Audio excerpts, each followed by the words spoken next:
Fala aí, sou o Elis do Responde Aí e agora a gente vai bater um papo sobre circuitos de mais de uma malha. Para isso vamos fazer uma pequena revisão de algo que vai aparecer para a gente. Tá?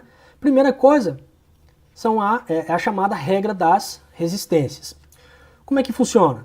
Suponha que eu tenho uma corrente então que está no sentido de A para B. Se eu percorro esse trecho aqui de A para B, então eu tenho uma queda de potencial menos I sobre R quando a corrente passa por esse resistor. Se a corrente está na mesma direção, mas eu percorro no sentido contrário da corrente, então nesse sentido de B para A, eu tenho um aumento de potencial mais IR. A gente vai precisar também da chamada regra das fontes, que é a seguinte. Então, se eu percorro esse trecho aqui, que tem essa fonte de A para B, então eu vou passar aqui por essa fonte do polo da parte negativa para a parte positiva. Então, nesse sentido, tem um aumento de potencial mais epsilon. No sentido contrário, um decréscimo de potencial menos epsilon. Ok? Outra coisa que a gente vai precisar são os conceitos aqui de nó e malha. O que é um nó? Um nó, então, é a união de dois ou mais condutores. Então aqui, por exemplo, o nó A, a gente tem um condutor, dois condutores, três condutores. Por isso, o ponto A é um nó. Da mesma maneira, o ponto B é um nó. Um condutor, dois condutores, três condutores. Os outros pontos, por exemplo, o ponto C, é só uma continuação. Ele está no meio de um condutor, só um condutor. Tudo bem? E a gente também tem um conceito de malha, que é qualquer caminho condutor fechado. Por exemplo, o caminho 1, passando por esse trecho externo, e os caminhos 2 e 3 aqui. Todos aqui no sentido anti-horário. Beleza? Então, a gente vai colocar esses conceitos e discutir um pouco das chamadas leis de Kirchhoff. A primeira é a lei dos nós. Bom, a gente vai usar tanto essas leis dos nós aqui, que vai passar a ser algo mais mecânico. Mas essa lei dos nós, do Kirchhoff, é uma lei baseada em um princípio físico. Nesse caso, o princípio físico da conservação da carga elétrica. Então, se eu tenho um nó aqui e chega uma quantidade de cargas, então essa quantidade de cargas vai sair desse ponto aqui. Mas pode ser que ela saia dividida nesse trecho e nesse trecho. Ou em outras palavras, a corrente que chega é igual à corrente I2 mais I3. Ou seja, nenhuma carga fica acumulada nesse nó. Essa é a mesma ideia que a gente teria no caso de uma tubulação de água, né? Se a gente tem uma parte aqui, um cano, né, uma tubulação que não acumula água, toda a quantidade de água que entra aqui, né, tem que sair daqui, dividida em duas partes, tudo bem? Essa é a mesma ideia que a gente tem aqui no caso da conservação da carga elétrica. Então a lei dos nós é baseada numa lei fundamental da física, tudo bem? Corrente que chega é igual a soma das correntes que saem desse nó. Além disso, a gente vai usar também a chamada lei de Kirchhoff, mas a lei das malhas. E de novo, vai acabar virando uma regra que a gente vai usar tanto e vai ficar tão mecânico que a gente vai esquecer, pode ser que a gente esqueça, que é baseada também num princípio físico. Então, nesse caso aqui, é baseada na natureza conservativa das forças eletrostáticas. O que é isso, né? Bom, se eu tenho aqui um ponto A, né, e percorro essa malha, por exemplo, aqui no sentido horário, e volto para o ponto A, então as diferenças de potencial em cada um dos elementos desse circuito, somadas, dão zero. Ou seja, se eu saio de um ponto e volto nele, a soma das diferenças de potencial é igual a zero. Tudo bem? Essa é uma característica de campos de forças eletrostáticas. Mas, então, enfatizando a lei das malhas, nada mais é do que, então, eu somar a contribuição das diferenças de potencial aqui, de cada um dos elementos, quando eu percorro uma malha, beleza? Agora vamos pegar e considerar o seguinte, considerar que a gente tem esse circuito aqui, de mais de uma malha, no caso 3 malhas, e vamos aplicar a lei dos nós e a lei das malhas para esse caso aqui. Primeiro, a gente escolhe o sentido das malhas e das correntes de maneira totalmente arbitrária. Você escolhe um sentido para a malha e escolhe um sentido para as correntes. Tudo bem?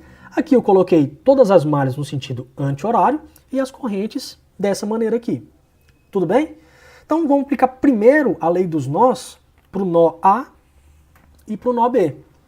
Aplicando para o nó A, a gente sabe que A corrente I1 que chega tem que ser igual à soma das correntes I2 e 3. E esse é o mesmo resultado que a gente vai ter se a gente aplicar a lei dos nós para o nó B. Tudo bem? Então a gente vai usar a expressão que a gente obteve a partir, por exemplo, do nó A. Ok? Agora, vamos aplicar a lei das malhas.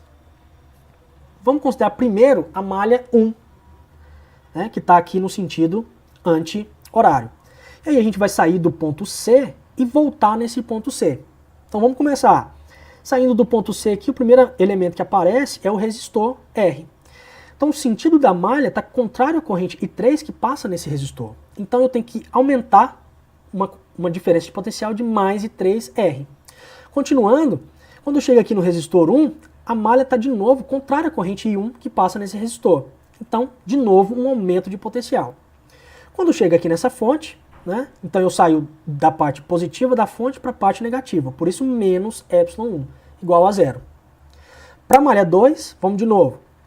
Vamos seguir o sentido anti-horário da malha 2, saindo do ponto C e voltando nesse ponto C. Então, quando eu chego aqui no primeiro elemento, que é a fonte ε2, então o sentido é da parte negativa dessa fonte para a parte positiva. Por isso, mais ε2. E agora, em R2, o sentido da malha está contrário ao sentido da corrente. Então, de novo, um aumento de potencial I2R2. Continuando, quando eu chego aqui no resistor R1, o sentido da malha está de novo contrário ao sentido da corrente I1 que passa nesse resistor. Então, de novo, mais I1R1. Chego na fonte ε1, vou da parte positiva para a negativa. Então, um decréscimo de potencial. Fazendo a mesma coisa para a malha 3, né? Então a gente chega nessa última expressão. Um aumento de potencial no resistor R, uma queda de potencial no resistor R2, porque o sentido da malha está na mesma direção da corrente I2, e um decréscimo de menos ε2 na fonte ε2. Tudo bem? E aí, o que a gente vai ter geralmente nos problemas é o seguinte, a união da lei das malhas com a lei dos nós. E aí, os problemas que a gente vai resolver, a gente vai ter que juntar o que a gente obteve a partir dessas leis e montar um sisteminha. E aí, dependendo do problema que você tiver, você vai ter alguns valores da corrente, alguns valores, por exemplo, de resistência, e aí você vai precisar resolver esse sistema aqui. Então, chegou num circuito de mais de uma malha, aplico a lei dos nós, aplico a lei das malhas e monto o meu sistema, né, de equações. E vou colocando as informações que o problema traz dentro desse sistema. Beleza? Mas eu quero chamar a atenção para você, a sua atenção para o seguinte. Veja aqui que a gente está escolhendo o sentido das malhas e das correntes de maneira arbitrária. Você pode escolher um sentido e seguir as suas contas aqui com esse sentido. Mas aí, se você faz isso, pode ser que aconteça o seguinte. Você faz as contas lá corretamente para encontrar, por exemplo, a corrente que está percorrendo aqui o seu circuito e chega no seguinte. Chega que essa corrente ela é negativa. Você fala, poxa, mas eu fiz todas as contas certas, por que essa corrente está dando negativa? Então, se as suas contas estão corretas, né, depois de você verificar, você viu que está tudo certinho, se você encontrou uma corrente negativa, isso significa só que você escolheu o sentido da corrente errado. O módulo é de fato 8 amperes, né, mas o sentido que você escolheu para a corrente é o outro. Então, se a corrente estava inicialmente aqui no sentido horário, e você obteve uma corrente negativa, significa que o sentido correto da corrente é o sentido anti-horário. Beleza? Você pode escolher totalmente arbitrário, né, a escolha do sentido das correntes e das malhas, mas pode ser que você chegue nessa situação aqui. Isso só significa o quê? Que você escolheu o sentido da corrente errado. Tudo bem? Basta ir lá e mudar o sentido da corrente. Perfeito? Esse vídeo te ajudou? Responde aí.